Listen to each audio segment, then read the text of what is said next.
the truth. What does your gut tell you is going to happen, Joe Bannister? Well, I think there's going to be the critical mass is getting there, Alex. And it's as you've mentioned before, it's a sprint to the finish line, and it doesn't always get pretty near the finish line in terms of what the tyrants, they pull out the hats and the bats and the guns. We've seen this happen in the Middle East. We're doing everything we can to avoid that from happening. And I think you're so right how we can make these changes in a nonviolent manner. It can happen, but we need more people on board rowing the boat. And it's a war of ideas. So many revolutions are successful when they're nonviolent. They're just not called a revolution later.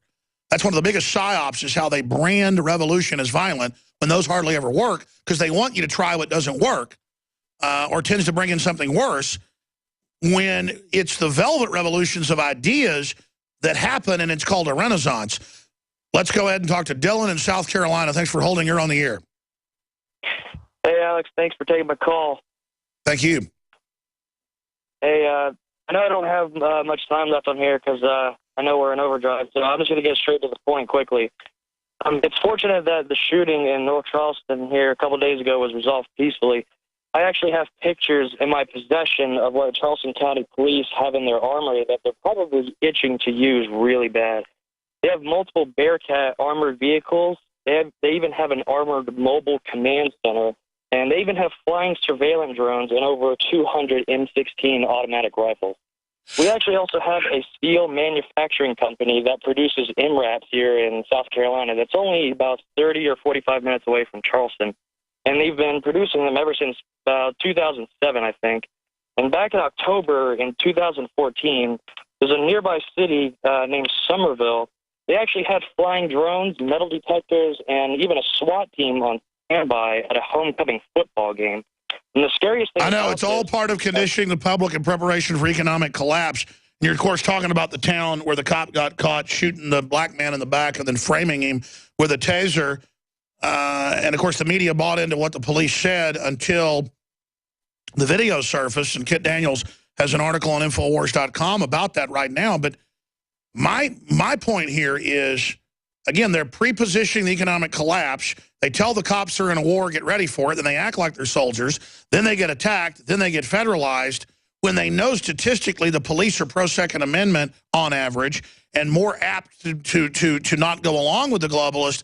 So that's why this sophisticated psyop's going on. But you notice jurisdictions like this one in North Charleston, South Carolina, places like Albuquerque, it's certain departments, and I've been now looking over the history of this department and this officer himself.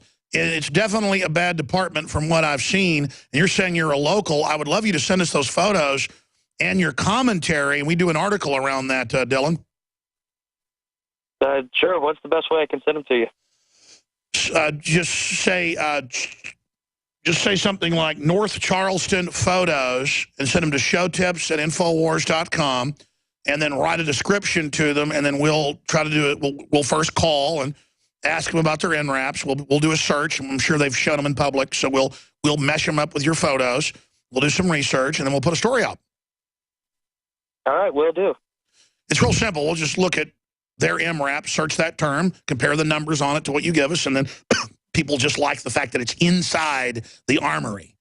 And if the public's not been shown it, and if they won't let us in, we can then call it secret armory, which it is, if it is. And then we can get people to pay attention. And I'm not a manipulator, but I'll just tell people point blank. No one cares if I say inside the weapons cache of the South Carolina department that, executed the black man. No one's going to care if I say inside the secret armory. And there has been a secret buildup. But see, it's that same thing where it's just folks will not care about something that's admitted. They only want to care about what is like a whodunit Agatha Christie deal. And I got to tell you, folks, 95% of the New World Order is out in the open. And that's what's so frustrating about this, is that you're not hearing what I think is going to happen. You're hearing what they'd like to do. So the only way I'm going to be wrong is if we succeed in slowing it down or stopping it. Then I get blamed for all this not coming true. But you notice that's not happening because it's almost all come true. Thank you, Dylan. Showtips@infowars.com. Let's put him on hold and give him some of the other more internal emails so that doesn't get lost, John. Thank you, John Harmon. I want to go to John, Aaron, Sheepdog, and Tim. Sheepdog in a moment.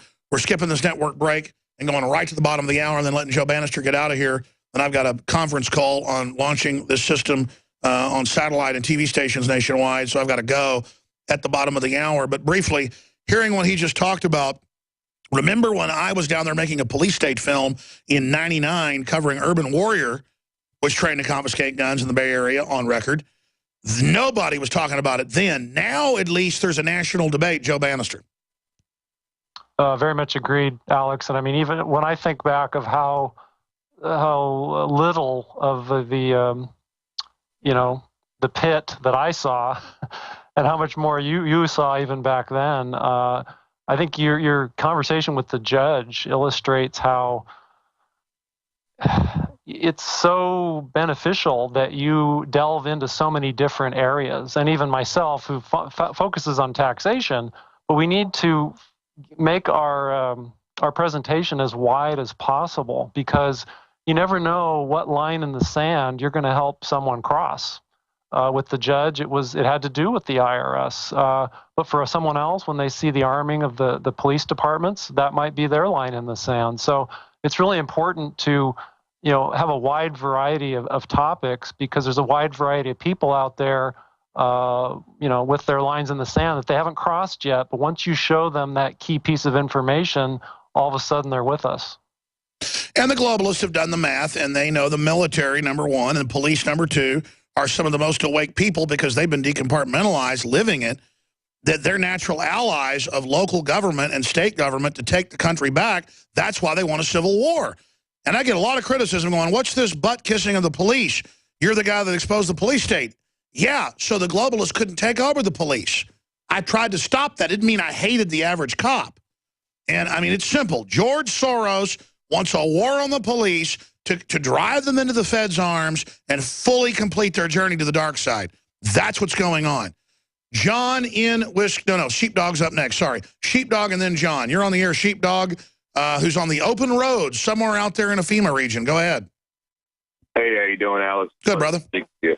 I'm a truck driver now. I've actually worked at JP Morgan Chase for about 10 years. Was laid off about 2 years ago, and that was the happiest day of my life.